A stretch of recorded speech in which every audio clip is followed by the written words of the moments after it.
Hey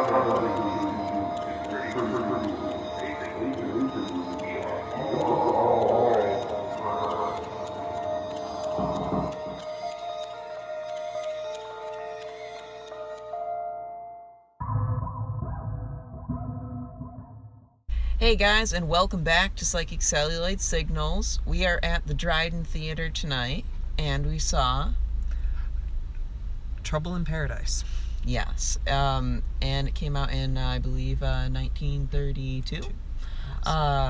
It was a hilarious film. Yes. We'll delve a little bit more into it in our kind of analysis, picking apart of it, but what were everyone's reactions? I really enjoyed it. I was especially happy with how it ended. I was afraid it wouldn't end the way I wanted it to, and it did. So that's what I was happy about. Also, before we continue, this is Sasha. She is our newest member. And what did you think of it? Oh, I loved it. It was beautiful. And hilarious. Yes. Yeah, I wasn't expecting the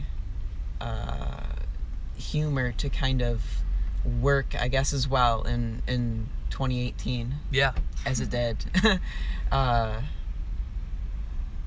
yeah, I agree with you about the ending as well. It seemed like it was going to end a different way. And yeah. It didn't, thank goodness. So. I almost feel like it might have ended that way nowadays. Yes. But yeah, it was definitely how I would prefer it to end. You were mentioning the architecture. Yeah, it was nice to see like the 1930s decorating and the furniture and design and all that. Totally. Yeah. So yeah, that was very enjoyable film. I definitely watch it again. Yeah, and quite unlike what we usually come to see the Dryden, but nevertheless, really enjoyable, and a reason why it's always nice to kind of branch out from your typical film-going experience, so to speak. So we'll pick up with this and delve a little bit further. But Josh, do you know what's on you? You're missing this. Oh yeah. If you see the movie, you'll get that. Yes. All right. So. Any final thoughts? I mean, it didn't drag. It kept me into it the whole time. Usually older movies tend to drag a little bit. Right. It was very quick paced. Yeah. I think it had to do with the banter.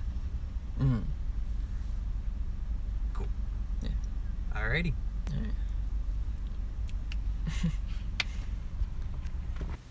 Hey guys, we are back from the Dryden, and we just saw Trouble in Paradise. And so what were some things that you wanted to kind of delve into a little bit more deeply? Well, I was talking about this with Josh before we started filming.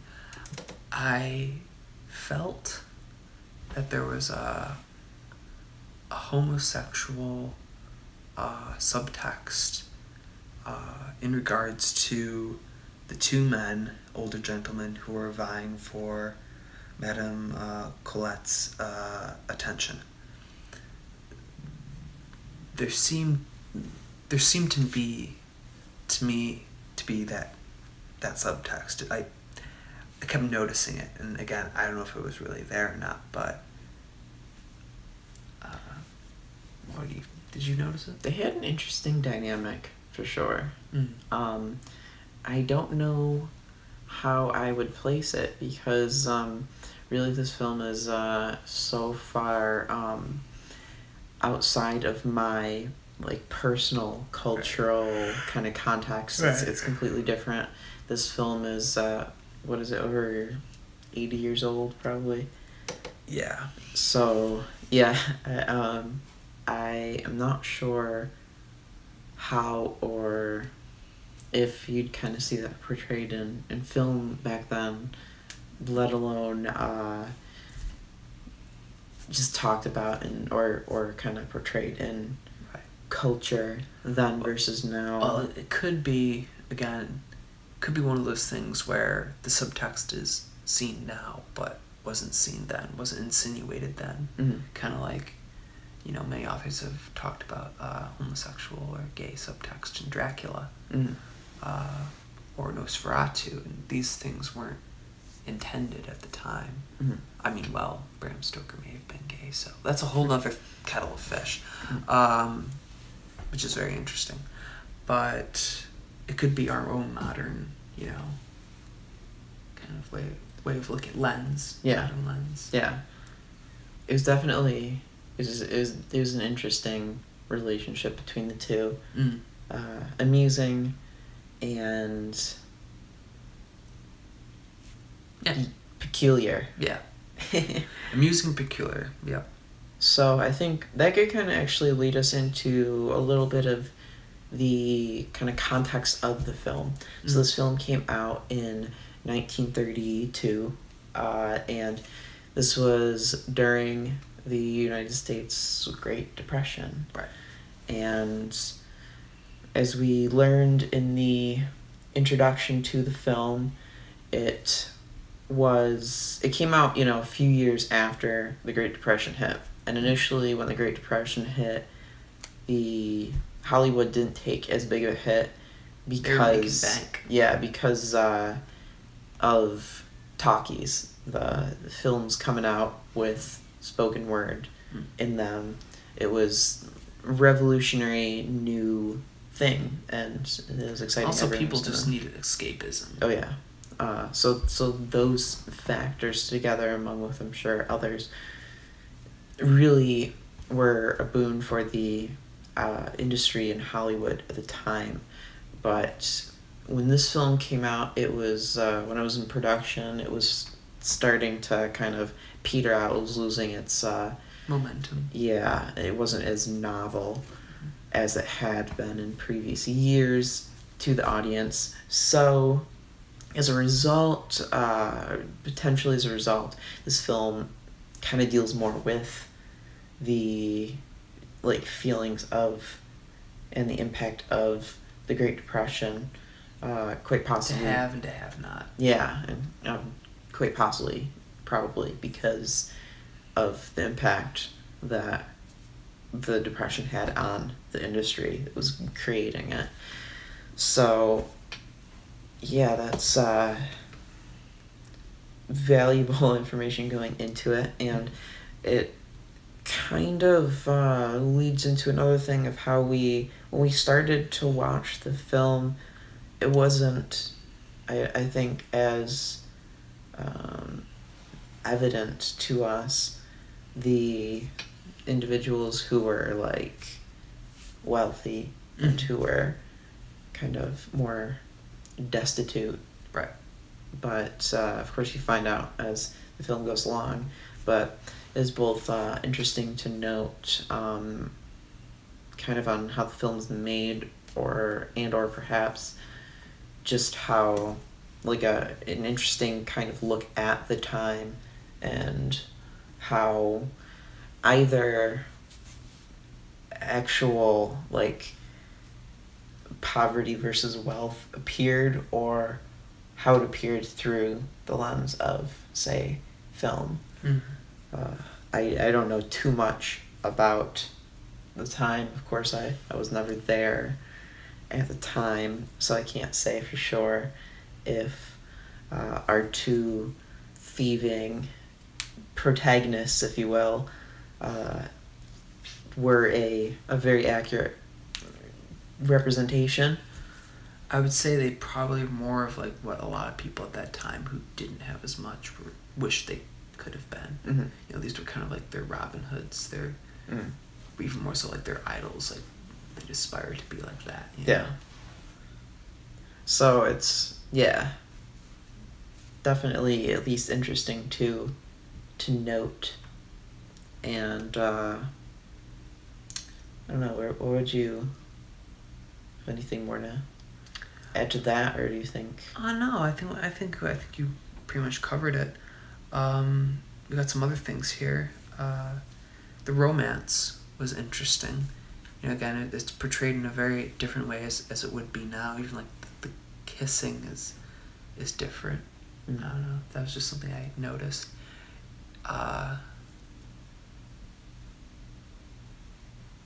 It's much more passionate and tender, but in a very I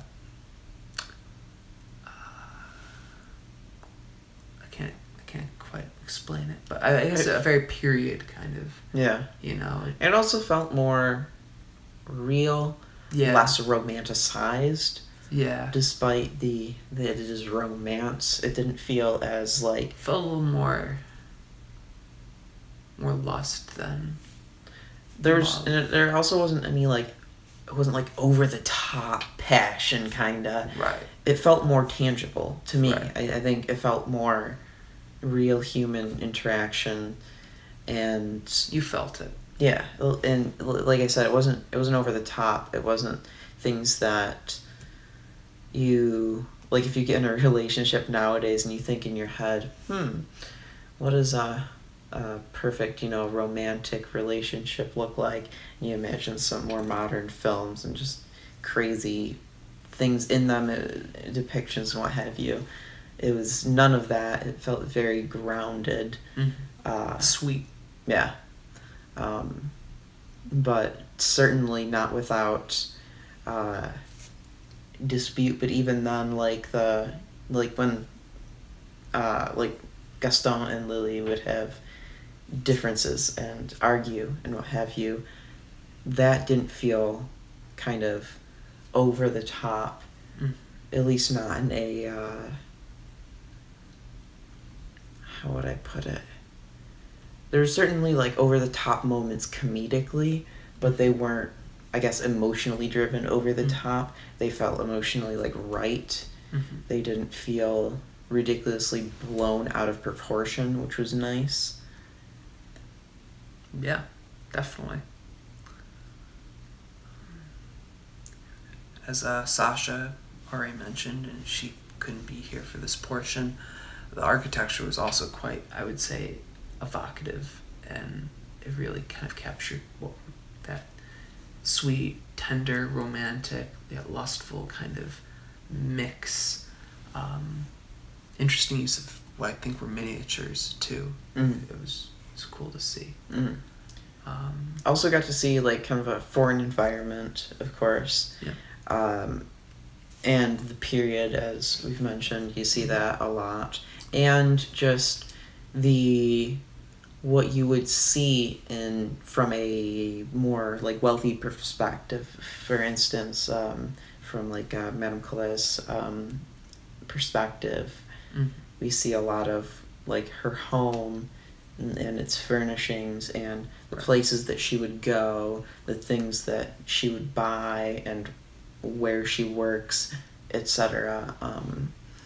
That all kind of adds up to a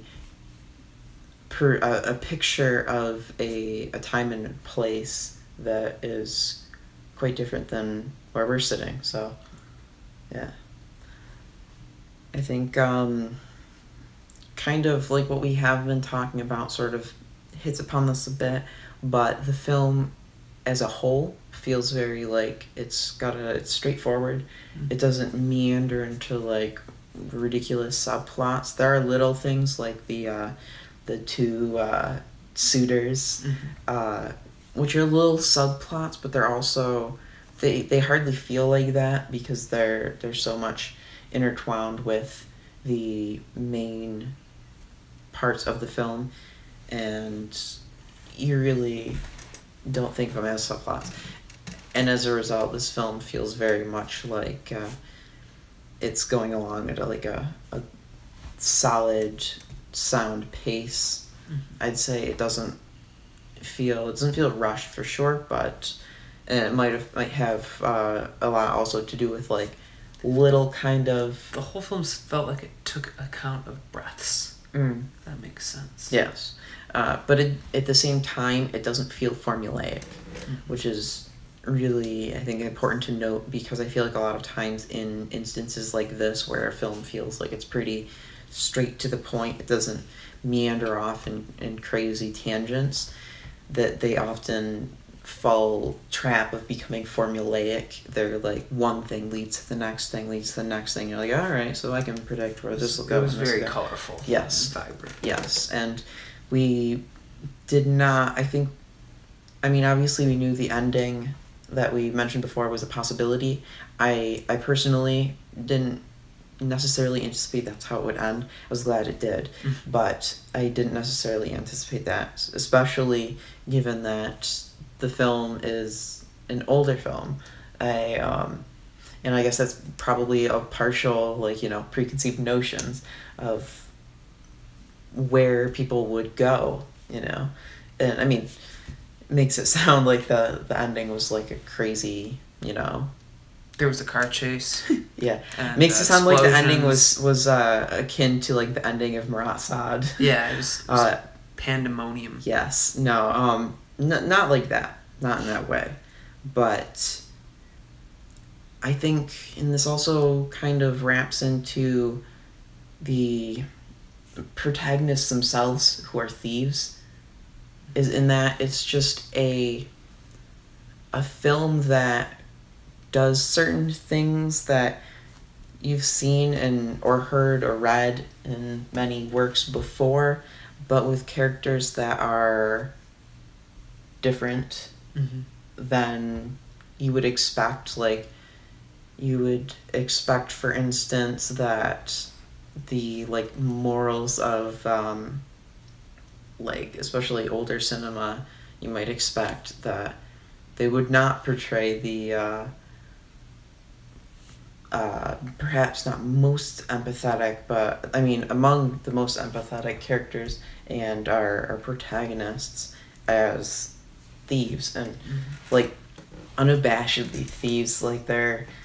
They're not, there's no shame in it. It's in fact part of their romantic life. There's a extremely hilarious scene of the two falling for each other, realizing the different things that they'd stolen from each other.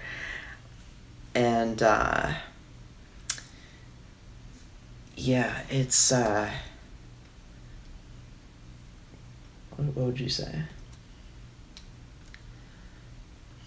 I would say the overall tone of the film is that of whimsy. There are no real antagonists. There are people who are definitely who veer towards that, but I think everyone is sympathetic, and you even some people you're not totally crazy for, you still kind of find them funny, and you don't wish them harm, or everyone's nice. And everyone is they're some of them are certain, they're all flawed, but they're good people. And yeah. It's a very it gives you a very warm and fuzzy feeling at the end. Yeah. And the entire way through, it's warm but fuzzy, but also very kind of adventurous, if that makes sense. Yeah. Yeah, I think it's very interesting to note that there isn't really, there's one character that you could maybe say is a antagonist. I don't know if you're thinking of the same. Yeah, the guy who'd been with the madam and her family for decades. Yeah, he is the only character that you could really call an antagonist straight up, and I think that mainly is just because you don't get to know his character more than just why his character is there. But still, though, he doesn't. He's not evil. No. He's just, he's honestly doing more or less the same things as our two sort of protagonist anti-heroes. But the only difference is, and this was pointed out in the film, the only difference is he got there from the top, and it's kind of pointed out how kind of the law would handle someone who was doing illegal activities kind of at the top of the socioeconomic food chain as opposed to people who started from nothing, that the legal system would treat that very differently. And that was an interesting and astute observation. As well as a gamble. Yes. I really enjoyed that scene. Yeah. So, yeah, and I feel like it really also avoids a lot of cliches as far as the characters go. The robbers are, or the thieves are not, they're very portrayed as like human and kind of with lots of emotion and just like you're saying, like the whole romance of them, it's very normal. They're fairly normal. It's the kind of romance I would like to have. One that's fun and where you get each other and you respect each other and you enjoy each other's company and you just have fun and you're honest and you be dishonest together. You know? And you take trips to Germany. And yeah, just yeah. So, and the madam also, like, she is leading this big perfume company, very wealthy person, but she doesn't behave like excessively opulently. She's not like aloof, far from it. Right. She is not like insensitive, far from it. Right. She really a nice, like, one of her main kind flaws person. perhaps is just not really being like understanding of the people who are sort of lower on the socioeconomic food but chain. it makes sense. Yes. She's flawed in this way, but not intentionally, nor does she like use it as like it never becomes a means of sort of harm towards other characters. Like, she's never intentionally aggressive or anything like that, or just holier than thou because of her point in the whole economic scheme of things. So, yeah, I think really the only other thing that I can think of to mention is we did just like some quick searching on the internet just for out of curiosity's sake, and we couldn't find like a direct one-to-one translation, at least just in a cursory search, but it seems that more or less the amount of money that Gaston and Lily were trying to steal translated into modern currency is around $150,000, just a pretty chunk of change. Mm-hmm. So we can understand, I think, better, like, you're watching this film and it sounds like they're stealing, a fair amount of money, but the amount of effort that's put into getting this money feels excessive unless you know how much money it is. Then it makes sense. Not that I would advocate it, but it makes sense. It makes sense that they would, and that Gaston, and especially in Lily, like, risks so much by just, like, putting their face out there for such an extended period of time to get this money, because $150,000, that's a fair amount of money. And I guess we could talk a little bit about the other film we saw, which we didn't mention earlier. It was just a short film we saw. It was about 7 minutes long, I think. 5. 5? I think so. Okay. It's about 7. No, just kidding. But yeah, short film. It was a mainly animated little film called Dinah. Came out in 1932 as well. And what did you think about Dinah? Oh, I love the animation and the song and Follow the Bouncing Ball. You know, it's I grew up with these Disney tape sing-alongs, and they're all songs from different Disney movies and TV shows, and did the same thing. Follow the Bouncing Ball, and it was just a lot of fun. Brought back a lot of memories. I liked the fact that I was trying to recreate some of what you would see if you went and saw a movie in the 1930s. It wouldn't just be one film. It'd be a few shorts. Maybe another feature. It'd be a lot more than just what you get now. So I really enjoyed that. Yeah, it was a really interesting idea. Something that we don't really get to see other than, maybe you go to a drive-in. That's the closest generally people get to see nowadays to something other than going to the theater, seeing a film, and walking out. Right. But yeah, I like that idea. I really loved the animation. Reminded me of a lot of like the old Disney animations, like the Silly Symphonies. Right. It reminded me a lot of that as far as how it moved and looked, and just very creative throughout. And yeah, the music as well was a nice touch, quite a nice touch. And it was interesting how they sort of integrated a live band that was filmed with the animation. It was something that you wouldn't see now.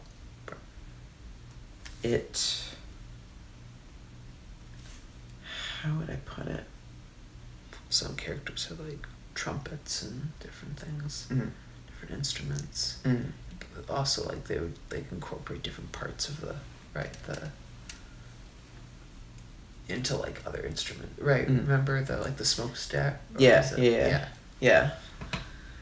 But yeah, very fascinating. I guess the only thing that I could say about Dinah is negative wise is that it would have been cool to just see more animation from the people who put this together, because they did a fantastic job. And yeah, glad to see it. But did you have anything negative that you would say about Dinah or Trouble in Paradise? Not really. I didn't really have any basic real critiques. Again, I'm not really. It's not generally the genre of film I would watch. Although I do watch a lot of like horror, watch plenty of horror films from the 30s. So, yeah, no, I can't honestly say. I mean, if I watched a few more times, which I plan on doing, I definitely plan on watching Trouble in Paradise again, and Dinah if I can find it. I enjoyed them both, and maybe after a few more watches, I might have something concrete. Yeah, I really nothing to say bad about Dinah. Not much anything to say against Trouble in Paradise either. Would have been nice to see more of the guy who was rowing the trash out. You know what I'm talking about. I wouldn't want him taking out my trash. I would keep waking me up. I'd be like, you're really good at singing, but that guy I want to sleep. The guy just throwing some trash onto a boat and just singing like the Bertoli song or something. I don't know. That was beautiful. Yes, thank you. Thank you. But yeah, we saw I think 2 scenes of that guy. Yeah. Could have, easily Could have used 5 more. 5 more for 6. Sure. We could have used some character development on him. Yes. But in all seriousness, this was quite a well done film. I feel it's hard for us to critique it because, like Glenn said, I think for both of us, 1930s kind of crime comedy romance films are not in our wheelhouse, but Our carriage house, maybe. But yes, we don't go there often. definitely something that we're both willing and interested, very interested to delve more into now, I think. And I mean, as with all genres and eras of film, and we're glad to have taken a step into this genre Yes. within this era. So, yeah, I think that's about it. Definitely, as always, thank you to the Dryden Yes, for putting thank this you. on. We had absolutely no idea what to expect with this one, and we were very pleasantly surprised. We were. I know we were both talking. We were sure that there was going to be stuff that we would like in this film because, I mean, honestly, we're film nuts, so it's hard to make a film if you actually are someone who's making a film that cares about what you're making, that we won't find something to like about. But we were admittedly a bit concerned that we might not be able to come up with enough stuff to make like a full and